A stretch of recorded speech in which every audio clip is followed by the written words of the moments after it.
신고에 알리는 말씀이 있는 대로 오늘은 종교개혁이 일어난 지 489주년 되는 주일입니다. 그래서 해마다 사람들이 종교개혁 주일을 지킵니다. 우리는 별로 느끼지 못한다 할지라도 이런 종교개혁이 없으면 우리가 이렇게 자유롭고 감사하게 예배드릴 수 없기 때문입니다. 독일 사람 마르틴 루터가 1517년에 95개의 반박문을 큰 성문 앞에 붙였습니다. 그 내용은 그 당시 기독교가 성경에 비추어 볼 때 잘못하고 있다고 하는 것들을 적어서 걸어놓았던 것입니다. 그렇게 걸어놓은 그 95개 항목의 반박문 때문에 세상을 바꾸는 또 자기 목숨의 위험을 가져오는 그런 엄청난 일들이 생겨날 줄은 마르틴 루터 자신도 생각을 못했습니다. 그러나 어쨌든 그 일로 인해서 외형적으로는 기독교가 둘로 나뉘었습니다. 이제껏 쭉 내려오던 기독교에서 한 분파가 생겼는데 새롭게 생긴 거니까 우리가 신교, 근데 뭘 고치고자 하니까 그래서 개신교라고 말합니다. 개신교. 그런데 이렇게 갈라져 놓은 나머지 외에 원래대로 있으면서 이런 문제가 있구나 하고 좀 나름대로 고쳤습니다. 그래서 그런 교를 우리가 구교, 그 흐름은 지금 천주교로 흘러가고 있고 개신교 안에는 또 여러 가지 교파가 있습니다. 이건 외형적인 변화고 가장 핵심적인 내용은 이것입니다. 모든 사람은 오직 믿음으로만 의롭다함을 받는다 하는 사실입니다. 그 당시에는 우리가 의롭다함을 얻으려면 하나님이 우리를 죄 없다 하시려면 우리가 고행을 하거나 선행을 하거나 업적을 쌓거나 무슨 공로를 세워서 하나님께 죄 용서함을 받는다라고 생각했습니다. 그런데 종교개혁을 통해서 성경의 가르침을 바로 세운 것입니다.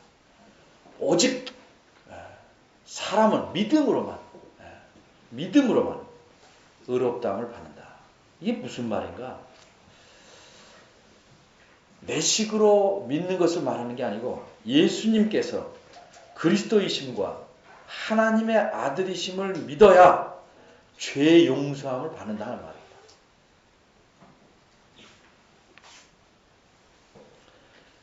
하나님의 아들이셨던 그분께서 이 세상에 사람으로 오셔서 자신의 생명을 죄값으로 주셔서 죽으시고 살아나신 일을 하셨기 때문에 이게 그리스도의 일이에요.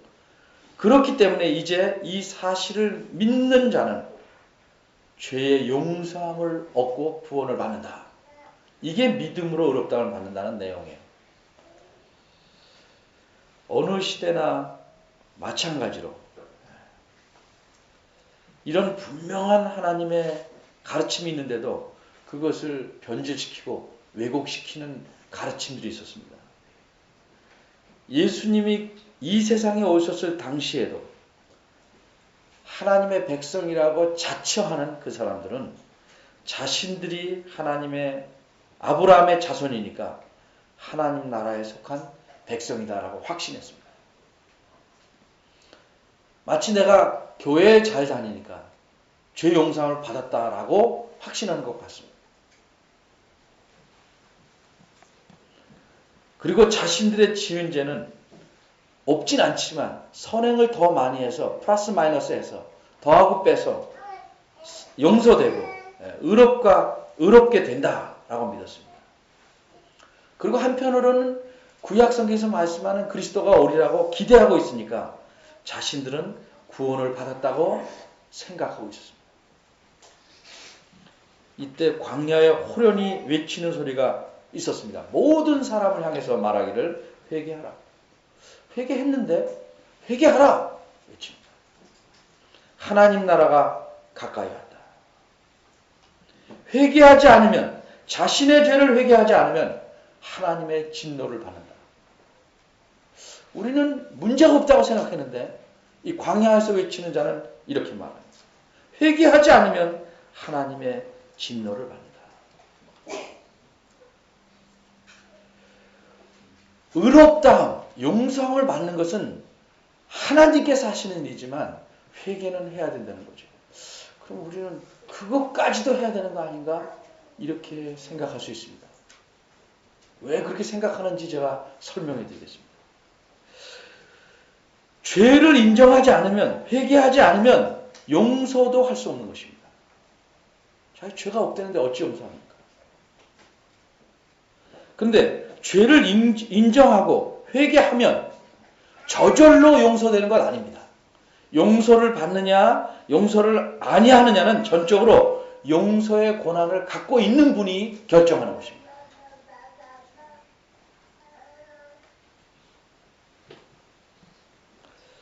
왜 근데 우리 머릿속에는 계속 그게 안 연결이 될까? 우리가 어릴 때부터 받아온 교육 때문에 그렇습니다. 우리가 어떻게 아이들을 교육하는 줄 아십니까? 잘못하고 말하면 잘못했지? 매를 치려고 하면 옆에서 그럽니다. 잘못했대잖아. 용서해야지. 그게 잘못 가르칩니다. 잘못했대잖아. 용서해야지. 그럼 잘못했다고 말하는 것이 용서를 받을 만한 공로가 되는 겁니다.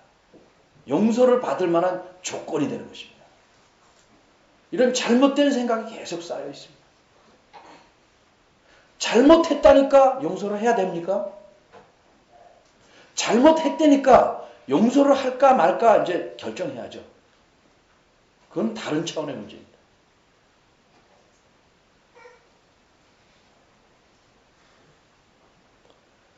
또 이렇게 교육합니다. 우리는.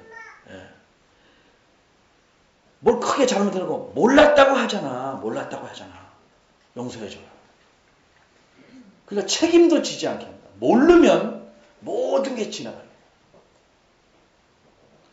몰랐다는 건 몰랐으니까 이해하려는 것뿐이지 몰랐기 때문에 그 책임을 면제받는 건 아닙니다. 몰라도 잘못했으면 책임을 져야 하는 것이고 몰라도 잘못했으면 잘못에 대한 용서를 받을 필요가 있는 것입니다. 그게 제대로 돼야 모르면 안 되겠구나. 알도록 애를 쓰는 겁니다. 그리고 책임을 지려고 하는 것입니다. 근데 이거를 두 개가 묶여서 가르치기 때문에 모르면 잘못해도 괜찮아. 몰랐더라도 어떻게? 그냥 용서해야지. 성경적인 가르침이 아닙니다. 잘못했대잖아. 용서해야지. 성경적인 가르침이 아닙니다. 그래서 애들이 망가지고 어른이 망가졌습니다.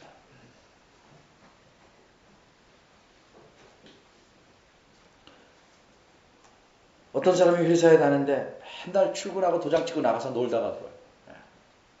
한 달 내내 그랬어요. 사장이 화가 났어요. 불러서. 너 이렇게 할 거야? 회사 자른다? 정말 잘못했습니다.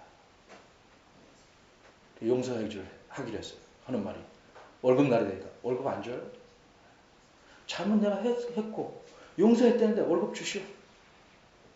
가당한 말입니까? 잘못을 고백하는 것과 용서는 별도입니다. 두 개를 연관시켜 생각하지 마십시오.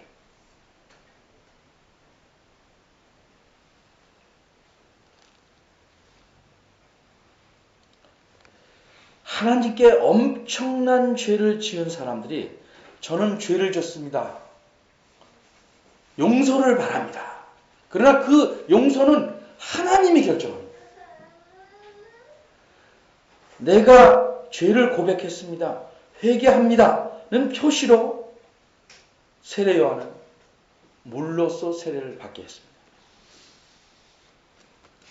그런데 이런 일을 하고 있을 때 예수님께서 요한에게 오셨습니다. 갈릴리에서 요단강까지 왔습니다. 갈릴리는 바로 옆마을이 아니고 다른 지역입니다.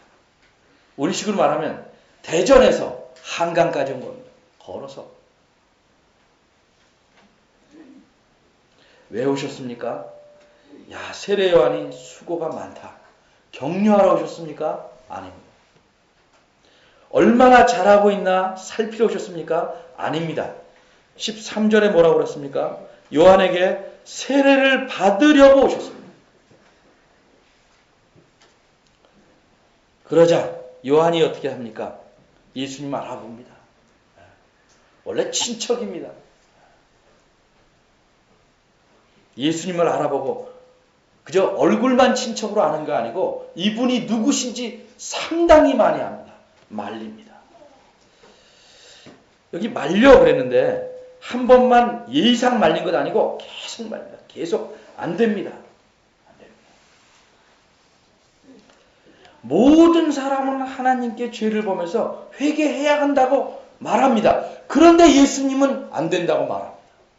예의상 말하는 게 아니고 이분은 회개할 필요가 없는 분이라는 생각이 있으니까 회개하지 말라. 회개할 필요가 없는 사람.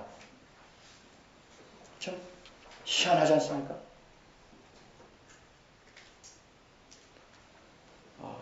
좀 어린이들의 이해를 좀 돕기 위해서 이렇게 말합니다.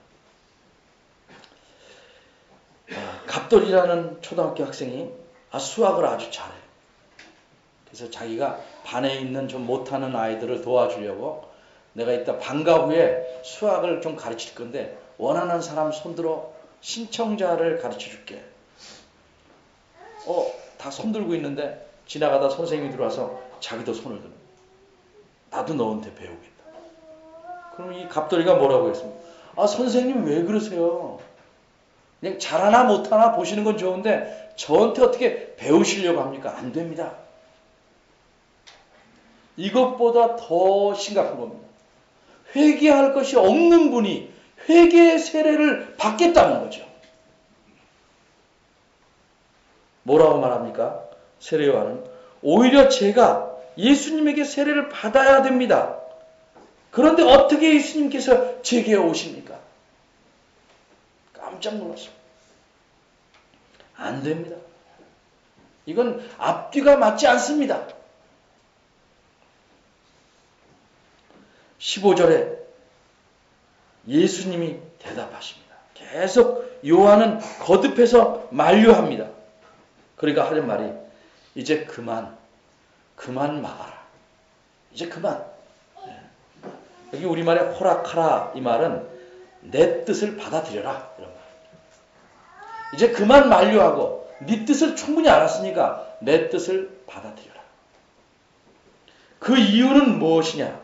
그 이유는 우리가 이렇게 해서 모든 의를 이루는 것이 옳기 때문이다. 이렇게 말합니다. 이게 무슨 말인지 요한은 알아듣습니다. 그래서 예수님의 뜻을 받아들입니다.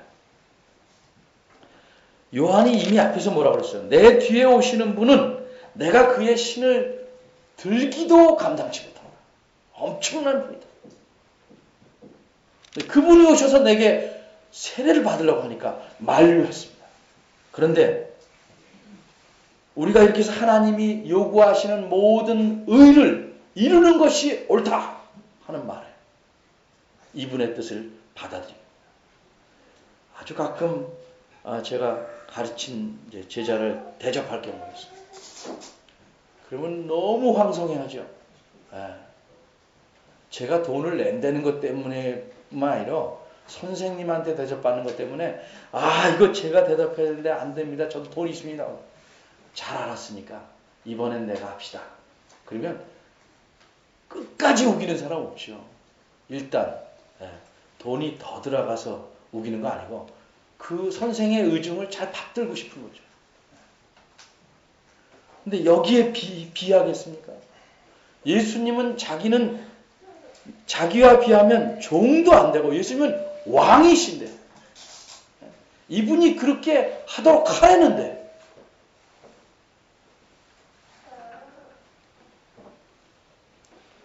그래서 세례 요한은 예수님의 뜻에 따르게 됩니다.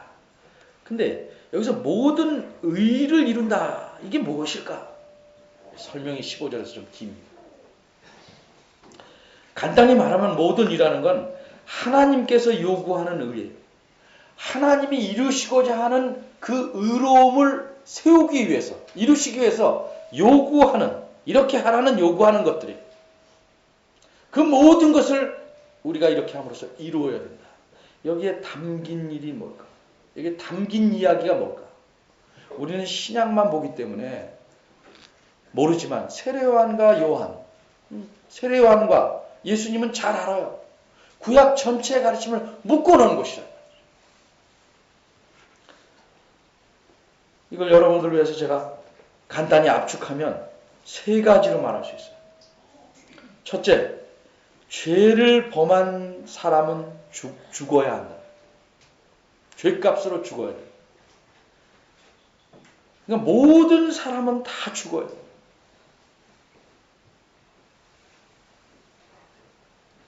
그런데 죽지 않은 방법이 있는데, 죄를 짓지 않는 자가 대신 죽어서 죄값을 갚을 수 있다. 이게 또 하나님의 의예요. 한 사람으로 말미암아 죄가 들어왔으니까 한 사람이 의롭게 됨으로써 모든 사람을 다 의롭게 하겠다. 이게 하나님이 정하신 의예요. 공의예요.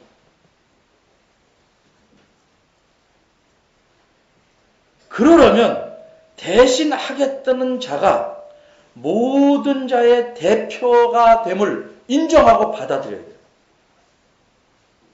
대표가 되니까 자기가 죄가 없음에도 내가 모든 사람의 죄를 가져갔으니까 자기가 죄 있음을 회개해야 돼요.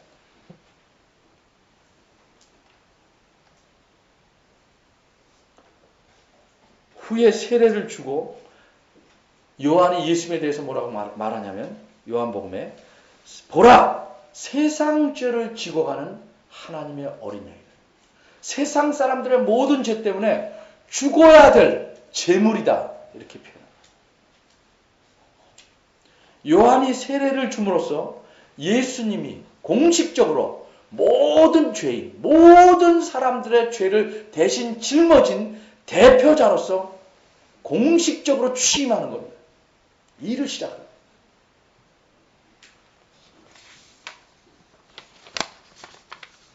그럼 죄가 무엇인가?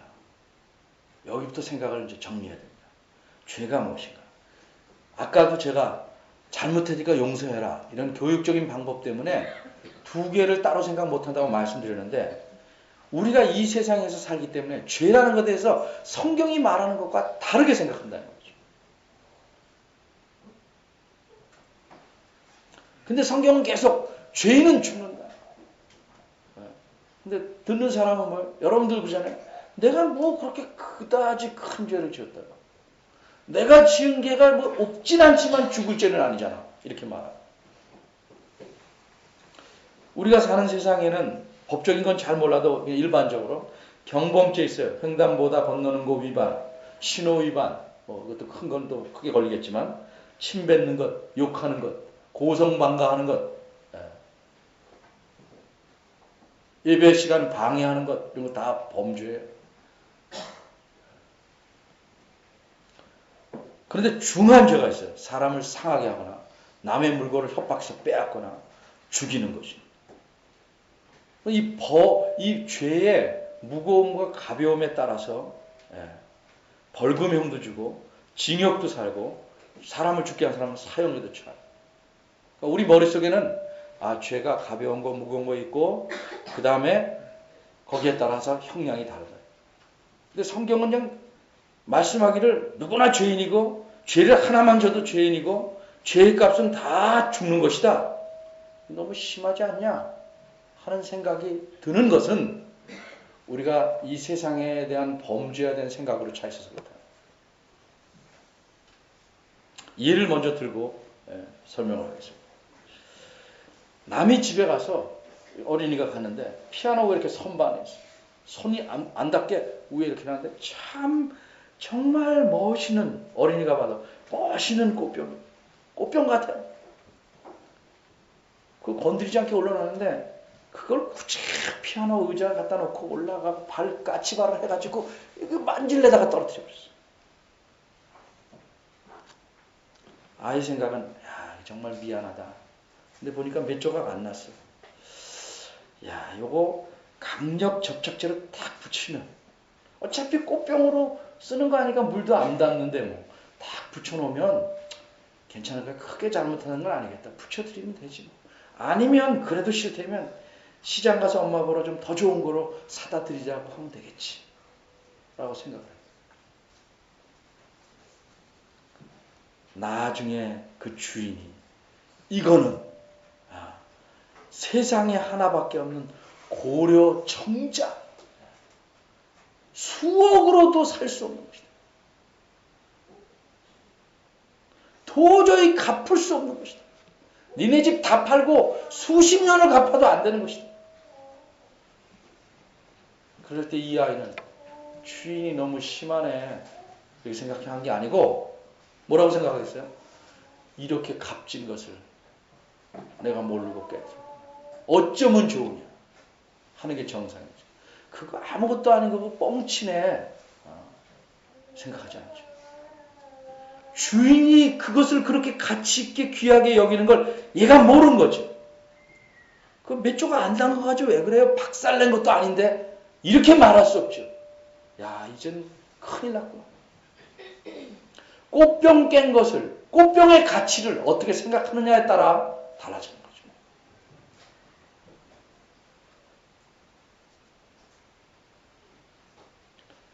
죄라는 것은 겉으로 볼 때 이러냐 저러냐 떠나서 죄의 본질을 무엇으로 보느냐 하나님의 시각이 중요합니다. 저는 들은 얘기입니다만 총알이 이렇게 딱 들어가는 건 총알 요 지름군형만 난다고 그래요. 강력한 총알이고 회전이 빠를수록 나오는 구멍은 엄청 크다고. 우리가 저지른 죄는 요만하게 보일 수 있다는 거죠. 근데 그 죄가 갖는 본질은 하나님이 보실 때 어떤 것이냐는 거죠.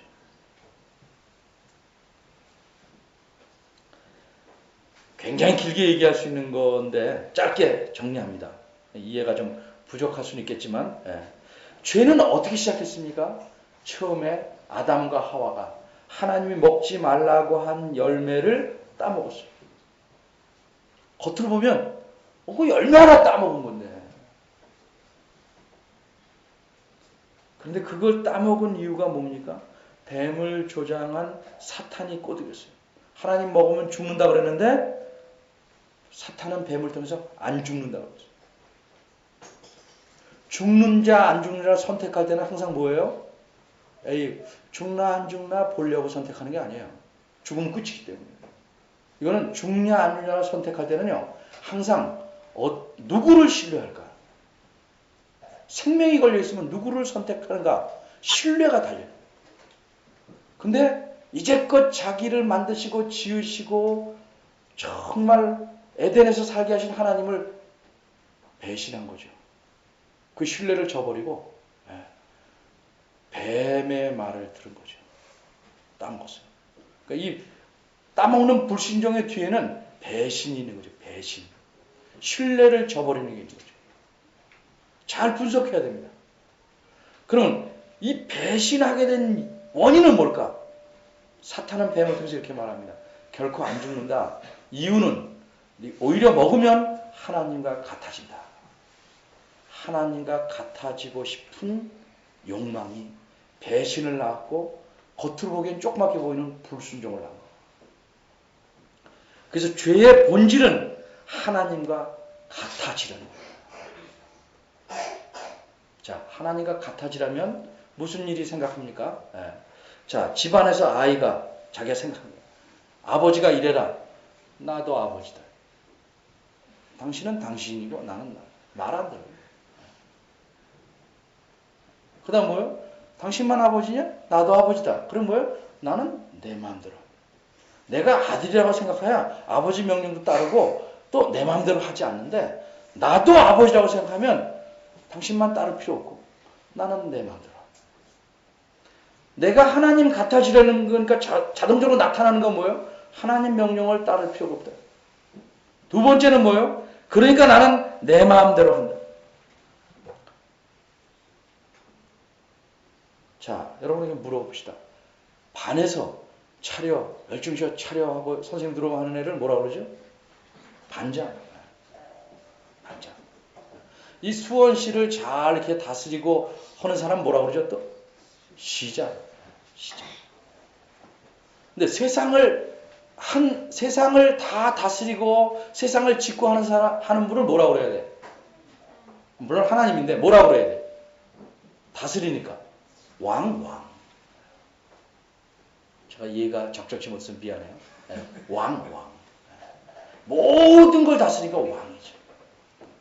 조금만 다스리는 게 세상 전체를 다스려. 이 왕 앞에 모든 사람은 명령을 들어야죠. 근데 자기도 하나님 같아지기 때문에 뭐예요? 나도 왕 되려는 것이다. 이걸 뭐라고 그래요? 이걸 반역이라고 그래요. 반역. 그게 겉으로 보면 적지만 안에 있는 건 뭐예요? 반역이에요. 그렇기 때문에 죄는 그 본질이 반역입니다. 반역이기 때문에 왕의 선함을 배신하는 것이고 그의 명령을 따르지 않는 거예요. 반역자는 어떻게 돼요? 그래 죽는 거예요. 근데 이 죄라는 성격, 이 죄라는 놈이 굉장히 강하기 때문에 우리가 예수를 믿어서 어떤 힘을 가져요? 예수를 믿으면 이 죄의 본질을 누를 수 있는 힘이 있는데도 누르지 않죠. 그럼 여러분 가만히 보세요. 어떻게 하려고 그래요? 하나님 말씀 안 따르려고 그러죠. 뭐든지 내 하고 싶은 대로 하려고 그러죠. 늘 반역을 꿈꾸고 살죠. 왕의 다스림에 안 미치는 범위가 없는데 우리는 이거는 잘 듣고 이쪽에서 내 마음대로 한다? 이것도 반역이에요. 모든 것이 그분의 명령 아래, 그분의 다스림 아래 있어야 돼요. 근데 죄는 항상 반역을 부추깁니다. 예수님 믿지 않는 사람은 이 부추기는 반역을 누를 힘이 없는 것이고 예수님 믿는 사람은 이거를 누를 수 있는 거예요. 그러나 반역의 본질, 이 죄의 본질인 반역은 늘 안에서 꿈틀대요. 그래서 무엇이든지 내 뜻대로 하려고 해요. 심지어 제가 학생들이 이런 말해요. 신학하는 것도 반역일 수 있어요. 왜? 내 뜻대로 하고 싶은 거예요. 심지어 목회하는 것도 반역일 수 있어요. 왜? 하나님의 다스림 받지 않고 목회자가 자기 뜻대로 자기의 꿈을 이루려고 하려면 반역이에요. 죄는 이래서 무서운 거예요. 죄는 늘 하나님께 반역하게 부추깁니다. 살짝 하는 듯 하지만 역시 그 안에는 반역이라는 본질이 들어가요.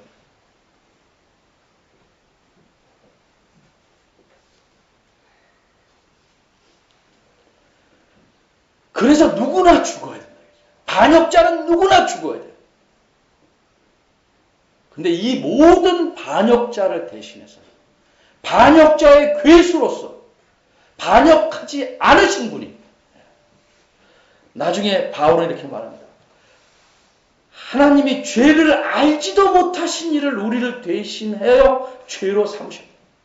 죄값을 치르게 하셨다. 근데 어떤 인간이 죄를 안 지은 자가 있겠어요?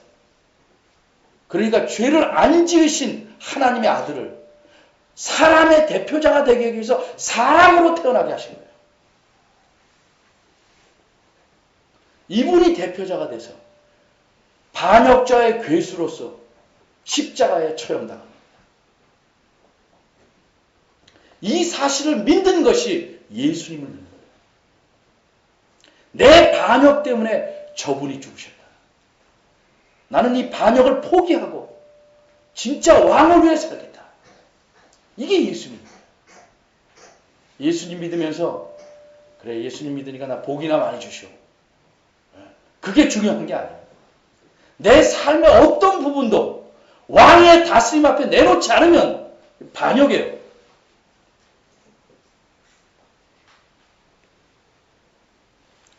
세례를 받으시고 물에서 올라오시는데 두 가지 놀라운 상황이 일어나요. 우리말 성경에는 충분히 이해가 되니까 빼놓았는데 첫째는 그 두 가지 상황 앞에 다 이런 말이 있어요. 헬라어로 보라 하는 뜻의 말이 있어요. 보라. 놀라운 장면이 일어나니까 보라. 여기 좀 보라. 주목하라. 첫째 일은 뭐냐면 하늘이 열리고 하나님의 성령이 비둘기같이 예수님에게로 내려오는 거예요. 이게 첫 번째 놀라운 일이에요. 하늘이 열리고 하나님의 성령이 비둘기같이 내려와요. 예수님만 신령에서 보는 건 아니고 세례 요한도 봤어요. 거기 있는 사람이 다 봤어요. 왜? 비둘기가 정말 누가복음 3장 20절과 형체로 내려왔습니다. 날아가는 비둘기가 어떻게 탁 서가지고 내려온 게 아니고 하나님의 성령이 눈에 보이끔 내려오는 걸 보게 하기 위해서 비둘기가 되셨어요. 물론 이 비둘기는 학자의 생각하기를 이 비둘기를 데려다가 이렇게 결합을 시키면 알을 낳는 새끼를 번성하는 그런 비둘기는 아닐지라도 진짜 비둘기 모양으로 비둘기가 내려왔단 말이죠. 내려와서 그 다음에 임했다가 사라져 버렸죠. 그러나 어쨌든 내려오는 건 비둘기 모양. 비둘기 그냥 비둘기는 안 보이고 이게 아니고 비둘기는 그냥 비둘기는 안 보이고 뭐가 내려오는 느낌만 있다는 게 아니라 진짜 형체로 비둘기가 내려왔어요. 전에도 한번 얘기한 기억이 있는데 못 들은 분들은 많으니까 이렇게 이제 우리 여러분은 몰라도 우리의 위대한 이 한국교회의 위대한 신앙의 스승이 박윤선 목사님이라는 분인데 그분께서 이제 가르칠 때 여기 설명을 하니까 한 학생이 손을 들었어요. 왜 꼭 비둘기같이 비둘기의 형체로 내려와야 되시죠? 그럼 물었어요. 그 박 목사님이 가만히 딱 했더니 그럼 돼지로 내려오면 좋겠어?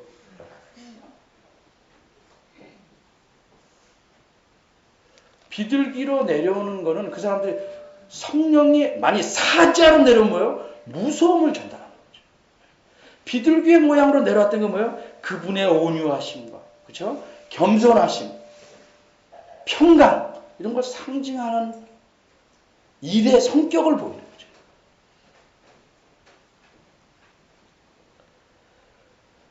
이렇게 구약 시대에는 이게 기름을 붓니다. 어떤 임직하는 사람에게 어떤 직분을 맡는 왕에게 뿔을 갖다가 이렇게 기름을. 그건 뭘 상징하냐면 하나님의 영이 임하셨다는 걸 상징합니다. 근데 지금 예수 그리스도에게는 기름으로가 부는 게 아니고 직접 하나님의 영, 성령께서 임하셨어요. 그러니까 모든 백성의 모든 인간의 대표자로서 일을 하시는 공직에 이제 임병되신 거죠. 그래서 임직식입니다. 임직식. 이 세례 받으신 거는 임직식이에요.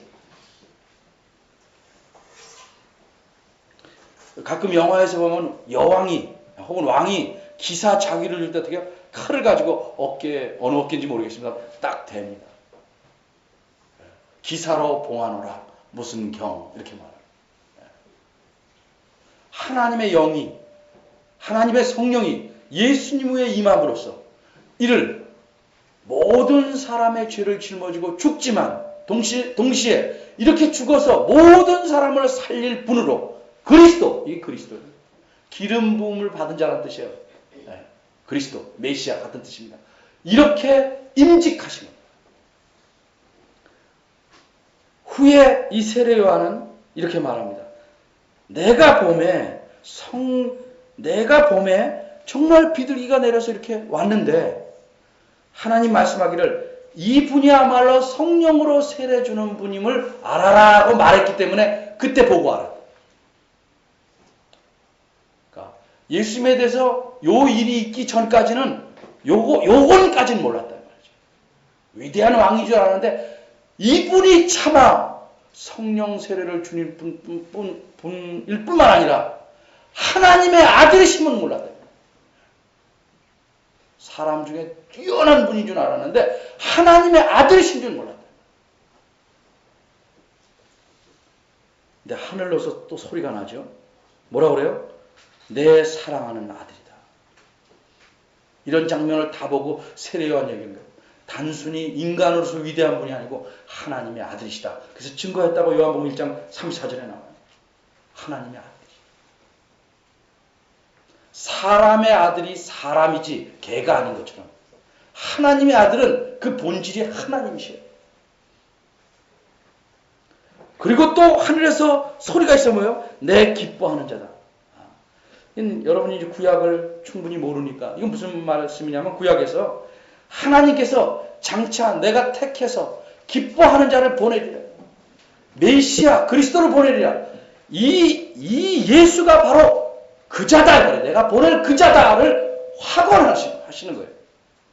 예수님께서 이 땅에 태어나실 때 왜 하필 이름이 예수인 줄 아십니까? 자기 백성의 죄를, 자기 백성을 그들의 죄에서 구원해내실 것이다 라는 의미로 이름을 예수라고 합니다. 그럼 그리스도는 뭐냐? 이 예수님께서 감당할 공적인 직분이 그리스도예요. 그러니까 제 이름이 김아무개고 제가 하는 일이 목사인 것처럼 예수님의 의미는 자기 백성을 그들의 죄에서 건져낼지라 하는 뜻이고, 그리스도는 그 일을 위해서 자신을 내어주시고 그들을 살려내는 일을 하는 분이다 하는 직분을 말합니다. 기름 부음 받은 자다, 하나님이 보내신 분이다를 말합니다. 훗날 베드로는 이렇게 말합니다. 너희들은 나를 누구라고 생각하냐? 제자들 대표해서 베드로 말합니다. 주는 그리스도시요 살아계신 하나님의 아들이십니다. 이렇게 고백할 수 있어야 마음으로 믿고 이게 예수님 믿는 겁니다. 의심 많은 도마가 예수님이 죽었다 살아나신 걸 못 믿어요. 다시 나타나는 예수님 앞에 뭐라고 그래요? 나의 주님이시오, 나의 하나님이십니다 이렇게 말해요. 하나님의 아들과 하나님을 혼돈한 게 아니고 하나님의 아들이니까 역시 이분도 하나님이시다.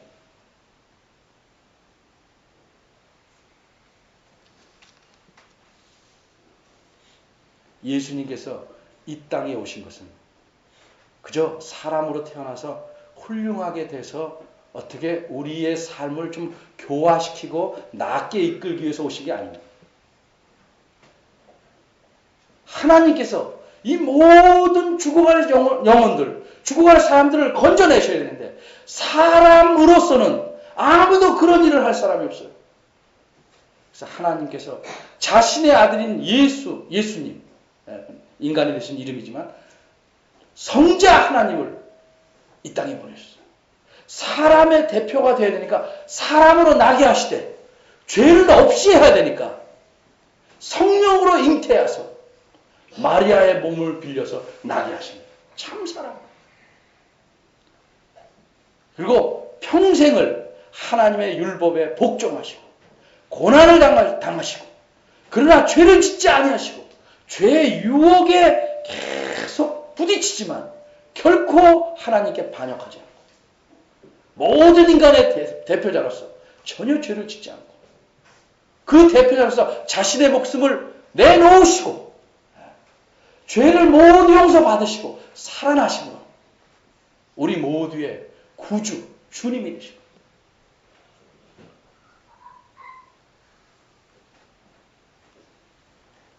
우리가 진정 예수를 믿으려면 어떻게 됩니까? 내가 가진 죄가 반역이다 하셔요. 반역. 내가 이 반역죄를 저질렀습니다.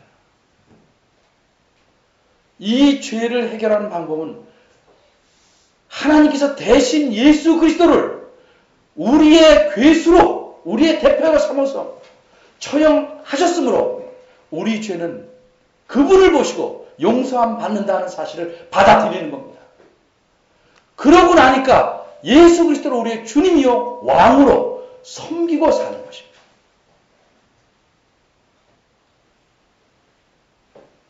그런데 우리 안에서는 죄의 본질이 죄가 계속 역사합니다. 이런 분명한 사실을 알지 못하면 우리는 금방 죄에 빠져들어요.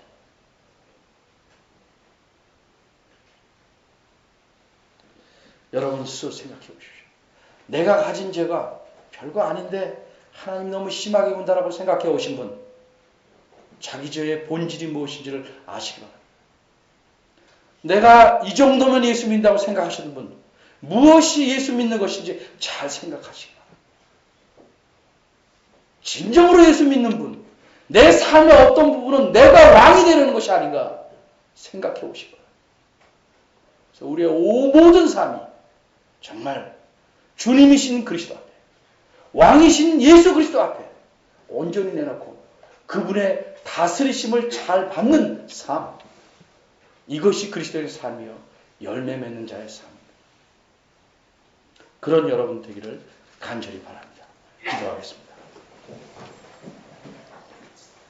하나님, 우리 마음속에 깊이 뿌리를 두고 있는 죄의 본질을 보게 하시고 예수 그리스도를 참 주님으로 믿어 더 이상 반역을 저지르지 아니하고 하나님의 자녀여 성실한 백성으로 살아가도록 저희를 붙잡아 주시옵소서.